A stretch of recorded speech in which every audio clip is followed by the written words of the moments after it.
you mind carefully grabbing that bowl and the silverware and that? Individuals with disabilities can experience a wide array of barriers. As a future occupational therapist, I want to ensure individuals with disabilities have the same opportunities that I do. If someone experiences a stroke or maybe a spinal cord injury, or perhaps they just break their hand, so much of what we do as human beings and how we interact with our environment comes from our hands. Well, what happens if they no longer have that ability? What happens if they can't brush their teeth or brush their hair or put on their socks and shoes? That's going to keep them from going out into the community and participating in things that they would otherwise. I'm Bob Kuhn from Ocala, Florida.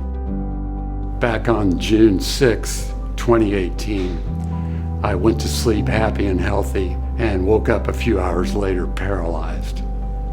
It was sudden onset Guillain-Barré syndrome, or GBS. I was finally admitted to Brooks Hospital, still paralyzed, with a trach and a feeding tube. The only body part I could move was my right eyelid.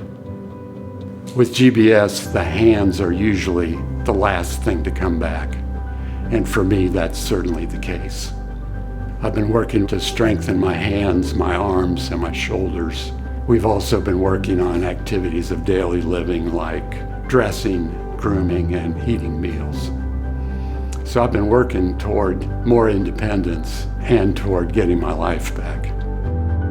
So much of what we do as humans revolves around how we occupy our time. And how we occupy our time impacts us on a cellular level. So if occupational therapists can maximize access to those occupations, whether that's through adapting an activity, adapting a piece of equipment, adapting an environment, you'll be able to really enhance health, well-being, and quality of life, and hopefully independence as well.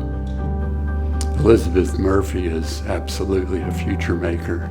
Everything about her is top-notch. She's professional and just an expert at everything she does. She's a wonderful person to work with. She's one in a million. Our participants with disabilities have made such an impact on my life. They are the reason why I pursued recreational therapy and why I'm wanting to expand my scope into occupational therapy so I can serve them at a larger level. Being able to provide these opportunities for people with disabilities, whether they're adults or they're kiddos, anywhere in between, it makes it worth it. I'm Elizabeth Murphy, and I'm a future maker.